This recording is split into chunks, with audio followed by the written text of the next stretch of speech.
Et si là, justement, ce niche est là où les autres ne vont pas, où on ne le voit pas. On reconnaît que la calebasse aujourd'hui a de multiples origines, aussi bien sur le plan botanique que géographique. Aujourd'hui, avec King Calabash, nous allons parler calebasse.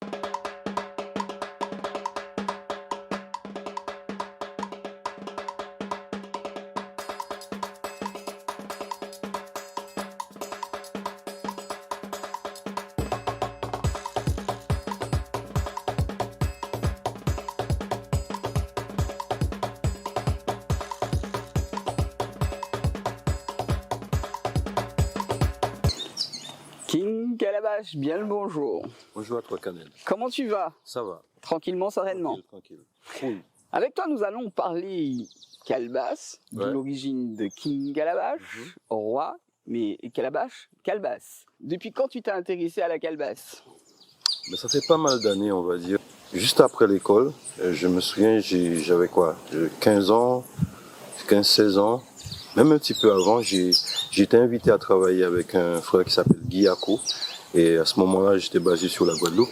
Donc, tout le début de la calebasse se situe en Guadeloupe. Avec toi, la calebasse, c'est un objet de décoration, un ustensile de cuisine ou encore, on va dire, un objet pour la musique.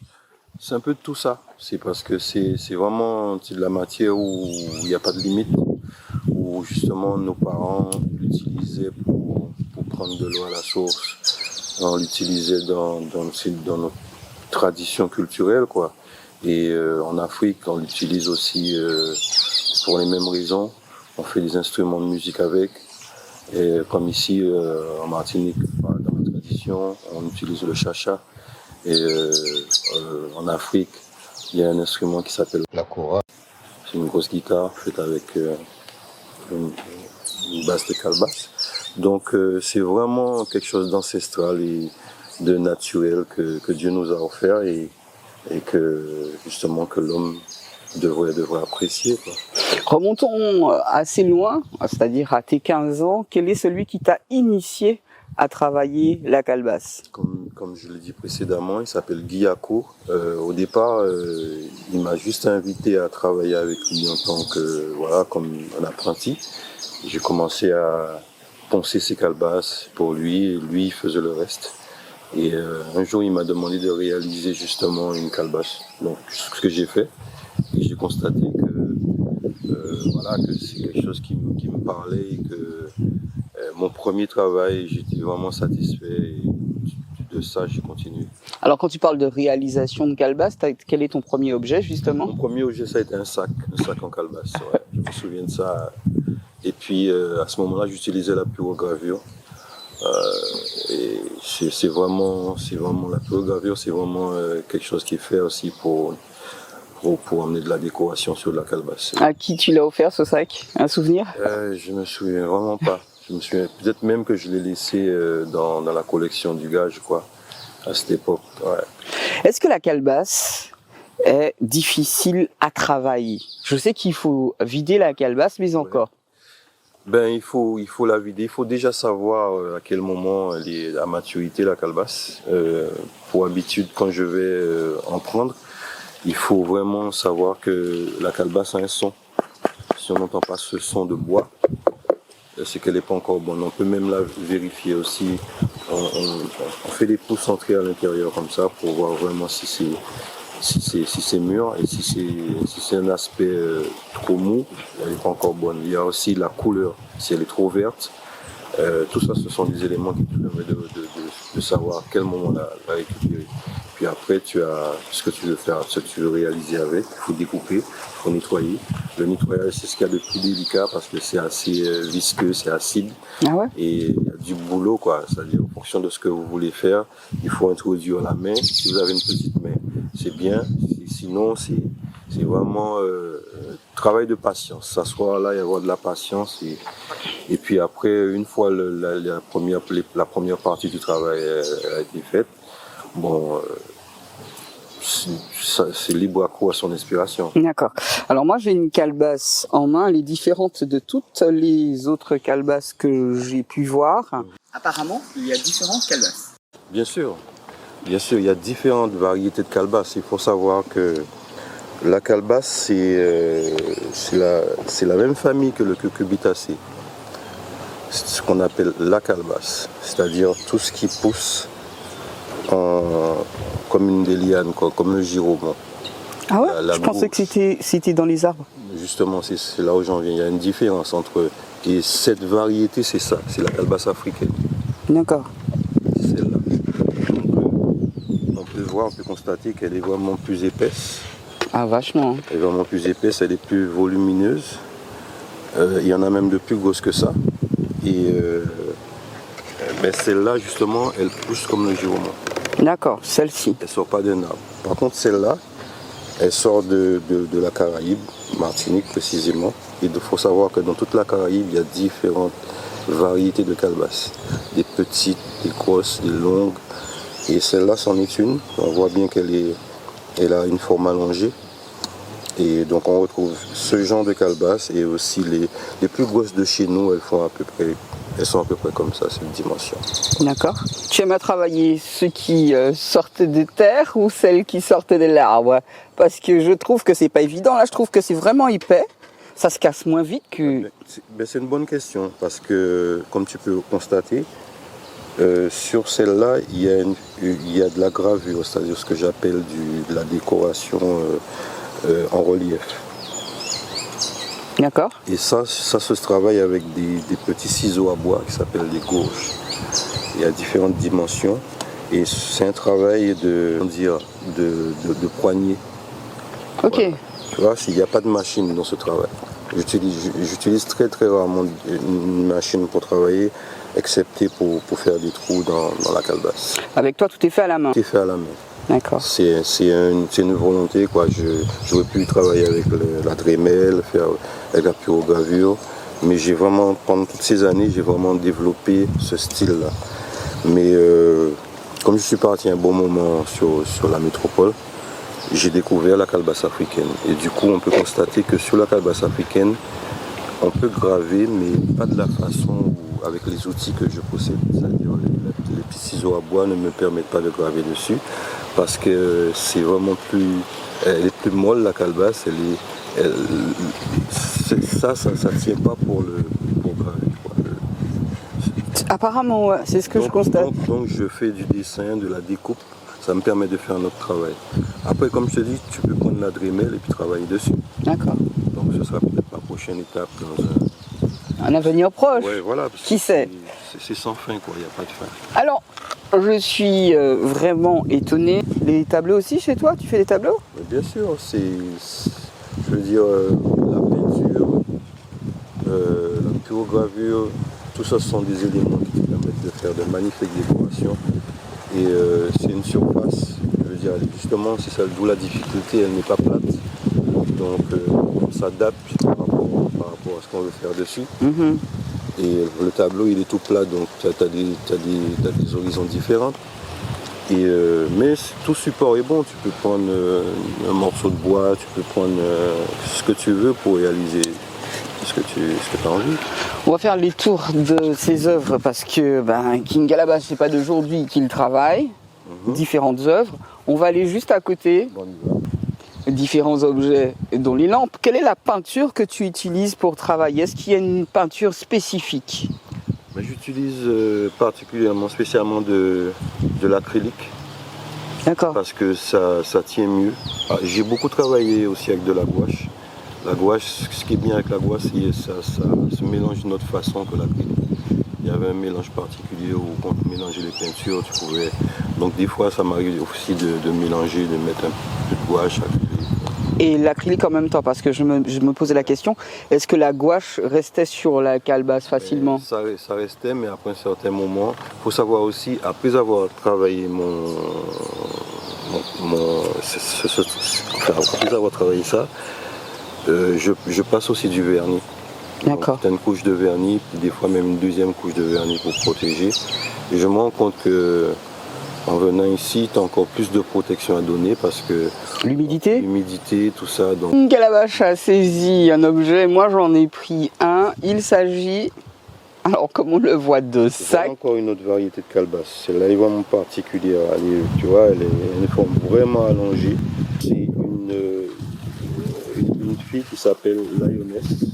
Une qui s'appelle Lioness qui m'a donné cette calebasse, cette variété. Elle m'a même donné aussi une branche que j'ai plantée. Elle réside en Martinique? Ouais. Donc c'est vraiment intéressant quand tu trouves une variété de calebasse comme ça parce que elle est rare quoi. Et tu peux, ça ressemble à une gourde, tu peux mettre pas mal de choses dedans. Ah oui, oui, oui, tout à fait. Un réel chacha aussi au pied. Ah ouais, ouais, ouais. Oui, c'est vraiment intéressant. Moi, quand on me donne une calebasse comme ça, je suis même ému. Je sais même pas ce que je vais faire dessus tellement j'ai envie de bien faire le truc et que ça se respecte quoi.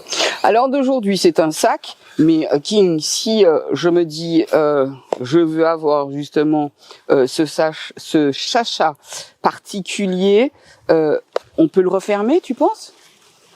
Comment le refermer ça? Oui. Oui. C'est-à-dire que si tu veux le refermer, tu mets un chapeau comme ça, tu colles ça au contraire. D'accord. C'est juste que c'est fermé parce que il est comme ça quoi. Mais normalement, voilà. Combien? Alors, moi je voudrais savoir. Alors, le carnaval fait partie intégrante de la culture martiniquaise, mais combien de groupes ont-ils fait appel à toi justement pour avoir cette particularité? Il y en a pas beaucoup, mais il y en a. Pas plus tard il y a 2 jours de ça, il y a une sister qui m'a emmené des modèles de chacha et elle m'a demandé justement de réaliser un chacha pour elle. Je sais qu'elle fait partie d'un groupe. D'accord. C'est dommage, moi je vois tout un groupe à pied arriver. Avec des calebasses comme ça. Ouais. N'hésitez pas à me contacter si vous voulez faire des chachas et aussi dans l'autre sens.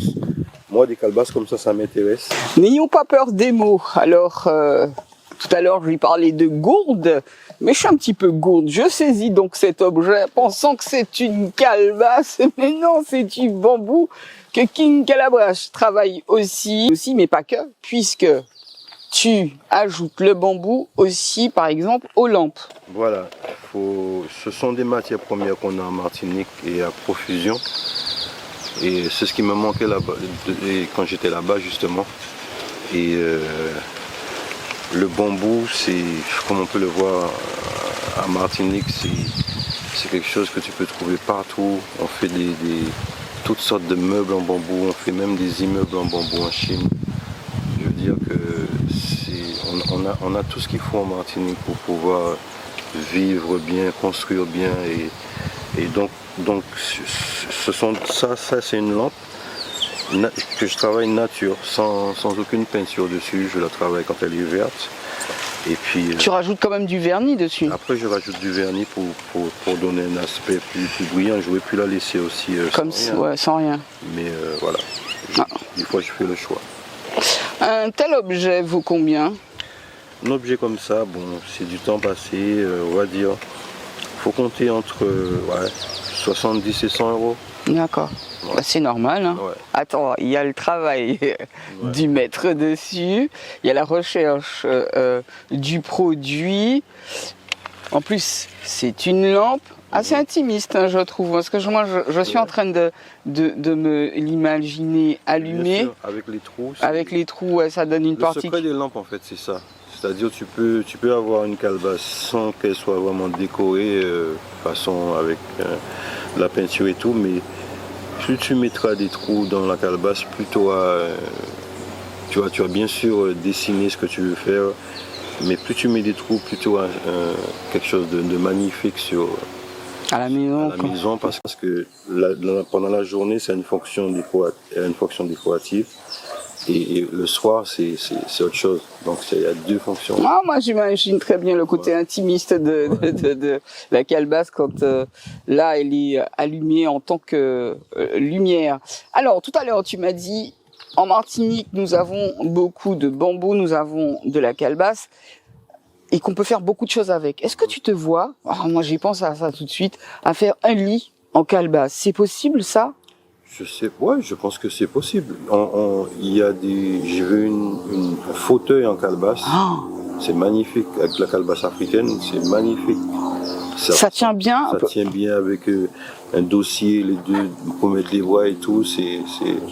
Non, je pense que ça n'a pas de limite. Justement, quand est-ce que tu te lances dans ces plus gros œuvres? Parce que là, ce sont des objets de déco, mais tu peux voir la calebasse. C'est en calebasse, africaine, et c'est vraiment, vraiment magnifique. Et voilà, je pourrais travailler sur des plus grosses pièces, comme vraiment expérimenter ça. Mais faut savoir aussi que les gens en Martinique, enfin, quand je dis les gens entre guillemets, quand je fais les expos, les gens ils sont plus sur les petites choses. D'accord, les demandes c'est les plus petites choses. Les demandes c'est les plus petites choses. Mais de moi-même, j'essaie vraiment chaque fois de faire des prototypes, d'essayer de sortir de de vous mettre dans une espèce de carquois, quoi. Mais moi j'essaie d'en sortir pour proposer des choses. Et ça m'intéresse. Ouais. Là, justement, me considérant comme une reine, hein, parce que j'en suis une, je me vois bien sur ce siège en calebasse que personne n'aurait ici. Ouais, il y a ce côté, nous connaître ça, mon cousin fait ça. Sérieux, quand les gens ils viennent te voir en expo, alors il y a encore ça, quoi. Il y a encore, bien sûr, toi, des gens qui connaissent là, ils savent ça, ils viennent faire, que bâtissent la fosse là, et puis que ça qui est bien passé. Mais il y a encore cette mentalité où les gens, voilà, ils sont encore dans ouais, c'est de la calebasse, quoi. Ça reste ça. C'est parce que, bon, voilà, c'est comme partout, hein. Ouais, mais quelle est la chose la plus stupide qu'on ait pu te dire lors d'une expo, tiens? Ben, ce genre de choses, quoi. Ouais, je fais référence tout de suite. C'est juste parce que la personne n'a pas envie voilà. En fait, on n'apprend pas aux gens à s'aimer. Donc, les gens ont des difficultés à exprimer ce qu'ils ressentent. Et des fois, c'est très maladroit. C'est à moi de l'analyser d'une autre manière. C'est fort, quoi. De voir cette espèce de gêne. Alors que vous pouvez venir discuter avec vous, on pourrait s'arranger, ou vraiment, ça pourrait se passer beaucoup mieux. D'accord. Ouais. Ton dernier lieu d'exposition, c'était où? C'était au domaine de Tivoli. Non, pas au domaine de Tivoli. Hier soir, j'ai exposé chez Jimmy à Dillon. C'était une soirée traditionnelle, tambour. Et c'était très sympathique de voir des gens qui dansent, qui aussi, justement, j'ai ressenti cette espèce d'engouement où les gens ils viennent te poser des questions, ils s'intéressent. Voilà, ça fait du bien. Il y a les deux côtés, ça fait du bien. Ouais. D'accord. On va passer à d'autres objets que je vois un peu plus loin. Alors autant il s'intéresse à la terre, autant il s'intéresse au monde de la mer. Je tiens en main un objet de décoration que je kiffe énormément. Ça a été fait avec quel genre de peinture? Toujours C'est de l'acrylique. Ce sont des scènes traditionnelles du pays. Parce que quand tu es là-bas et que tu travailles et puis on va penser à pays, tu me dis, j'ai quelque chose de symbolique dans mon travail, c'est le cocotier. C'est quelque chose que je veux toujours représenter dans ce que je fais parce que ça a vraiment, c'est vraiment un lien. Le monde qui a changé le pays, c'est ça, m'a changé un pied coco, c'est ça qui a touché moi. Quoi, le palmier, le cocotier. Ouais, j'ai appris après que ce sont vraiment des choses essentielles, très symboliques dans l'univers même. Comme le collier que tu portes, la noix de coco, c'est aussi symbolique, c'est ce qui représente notre île. C'est toi qui l'as créé? Oui, c'est moi. Pas la médaille, mais le collier. Je fais aussi des colliers. Donc, bon, pour l'instant, j'ai pas le matériel qu'il faut. Je travaille avec des perles en bois. J'aurais aimé justement pouvoir travailler avec ces perles en bois et puis des graines que l'on trouve dans la nature, faire une espèce de mélange. Alors moi je reviens sur les sacs. Hein. Pourquoi je dis ça? Je vois très peu de nos jeunes femmes martiniquaises avoir ce genre de sac, ne serait-ce qu'en soirée, parce que quand tu vas en soirée, facilement, tu peux mettre tes clés, même ton portable à l'intérieur, inviolable. Est-ce les touristes qui achètent le plus tes produits? Les touristes achètent, c'est vrai. Et je pense même, il y a quand même des femmes martiniquaises qui le portent. Pas assez, mais de plus en plus. Ça fait plaisir, ça. Parce qu'il y a une certaine, depuis le Covid, il y a un certain retour aux vraies valeurs, on va dire, de ce qui est essentiel. Les gens qui ne voulaient pas voir, ils ont compris quand même que il y a des choses qui sont vraiment importantes à conserver. Et ils sont un peu retournés à ces valeurs. Et je peux le constater dans les expos, quand même, il y a un engouement, quoi. Les gens, ils viennent pour consommer ce qu'il y a de local, ils viennent pour un peu retourner à ce qu'ils avaient perdu. Ce qui te donne envie de faire encore un peu plus. Bien sûr, toujours. Mais il faut savoir que ce soit dans le domaine musical ou dans l'artisanat, je n'attends pas plus que ça. Je fais les choses parce que c'est vraiment ma façon d'être, ma façon de respirer. Si je fais pas ces deux choses-là, si je fais pas de musique artisanat, c'est comme s'il y a quelque chose qui s'est arrêté. Donc, tant que j'aurai la force physique, tant que j'aurai la force morale, je vais continuer à travailler, que je vende ou pas, c'est nécessaire pour moi de le faire. De le faire. Ouais.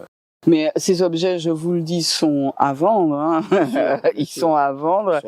Si, en tant que éco-designer, puisque franchement, ce sont des produits éco, je pouvais réaliser un de tes vœux, ce serait lequel? De pouvoir avoir un lieu où on puisse, je dis on, parce que tu me demandes pour moi, mais je dis toujours on parce que je me vois pas sans les autres. Pas que je me vois pas, mais je trouve que c'est essentiel à l'heure d'aujourd'hui qu'on soit un endroit ou un espace justement où on puisse montrer ce qu'on sait faire et aussi transmettre ce qu'on sait faire. Donc mon rêve, ce serait vraiment ça, d'avoir un lieu où on n'est pas obligé d'être 10 000, hein, on peut être 3, 4, 5. Ça change en plus. Voilà, chacun dans son domaine. Et justement un lieu où on peut exposer, qu'on puisse tourner, qu'on puisse... moi, ça m'intéresse de faire des castings, de choisir des gens, que ce soit des gens de Martinique ou de Guadeloupe ou de... Oh, pas mal, ouais. Pour pouvoir faire un lionnage, quoi, et travailler ensemble, montrer que dans la Caraïbe, on est puissant, on a tout ce qu'il faut au niveau énergie, on a tout ce qu'il faut au niveau de la santé pour pouvoir avancer sereinement, quoi. Je veux dire, on n'a pas besoin de l'eau pour vivre bien. Est-ce que tu t'es inscrit dans ce domaine? Alors, quand je dis inscrit, auprès de certaines personnes qui puissent fournir un local, une mairie, je suis dans cette démarche. Je suis de retour, ça fait déjà un certain temps. Et je suis toujours dans cette démarche déjà, je suis en train de préparer une formation pour être formateur. C'est ce que je veux faire avant tout.